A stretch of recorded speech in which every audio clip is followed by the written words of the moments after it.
नमस्कार दोस्तों, आप देख रहे हैं हमारी पोटैटो वैरायटी सीरीज। एक ऐसी खास सीरीज जिसमें हम किसानों के लिए सबसे महत्वपूर्ण और उच्च उपज देने वाली आलू की किस्मों की जानकारी लेकर आए हैं। इस सीरीज में हम जानेंगे हर किस्म की क्या खासियत है, इसे कहाँ बोया जा सकता है और यह किसके लिए सबसे ज्यादा फायदेमंद साबित होगी।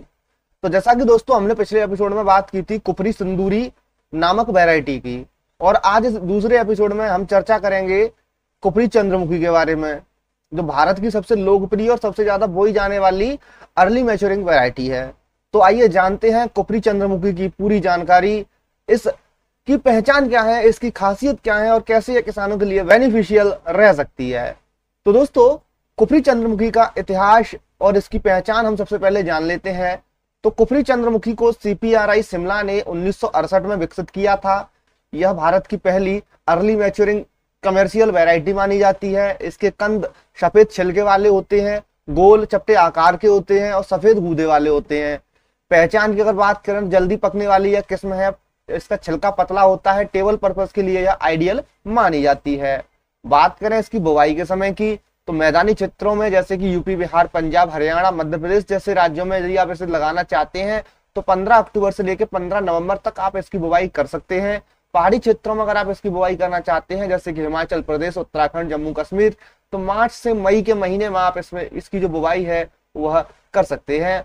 बात करें बीज दर की कि हमें कितनी सीड रेट इसकी रखनी होगी, तो 1 एकड़ जमीन के लिए आपको लगभग 10 से 12 क्विंटल आलू के बीज की जरूरत पड़ेगी, कंदों की जरूरत पड़ेगी। मीडियम साइज के कंद आपको रखने होंगे, 30 से 40 ग्राम के कंद यदि आप लेते हैं मध्यम आकार के, तो 10 से 12 क्विंटल बीज की आपको जरूरत पड़ेगी 1 एकड़ के लिए।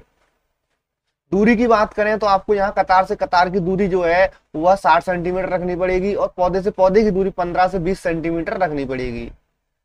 पौध की अवधि की अगर बात करें तो कुफरी चंद्रमुखी एक अर्ली मैच्योरिंग वैरायटी है, यानी अगेती किस्म है। यह सिर्फ 90 से 100 दिन में तैयार हो जाती है पक करके।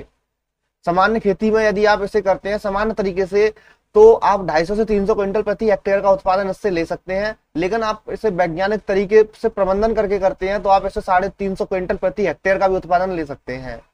बात करें सुइटेबल एरियाज की, तो आप इसे उत्तर भारत के मैदानी इलाकों के लिए विशेष रूप से लगा सकते हैं। कोई दिक्कत आपको देखने को नहीं मिलेगी उत्पादन में।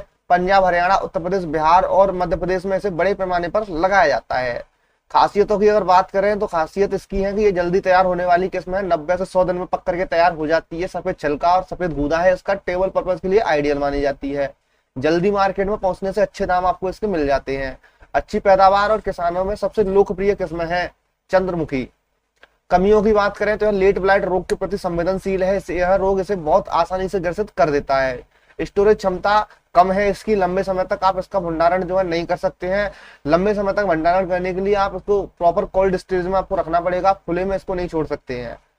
और प्रोसेसिंग इंडस्ट्री जैसे चिप्स फ्राइज अगर आप बनाना चाहते हैं तो इसके बहुत अच्छे बनते हैं और चिप्स फ्राइज इंडस्ट्री के लिए बेस्ट मानी जाती है वैरायटी। कुफरी चंद्रमुखी उन किसानों के लिए सबसे बढ़िया है जो जल्दी तैयार होने वाली किस्म चाहते हैं, जिनका फोकस टेबल पर्पस पर है, जो जल्दी बाजार में फसल बेचकर अच्छे दाम कमाना चाहते हैं। तो दोस्तों, यह थी कुफरी चंद्रमुखी किस्म की संपूर्ण जानकारी। अगर आप जल्दी पकने वाली आलू की वैरायटी चाहते हैं और मार्केट में फास्ट सप्लाई करके मुनाफा कमाना चाहते हैं तो यह किस्म आपके लिए बिल्कुल परफेक्ट है। अगले एपिसोड में हम एक और महत्वपूर्ण आलू की वैरायटी के बारे में चर्चा करेंगे। तब तक के लिए नमस्कार, जय जवान, जय किसान।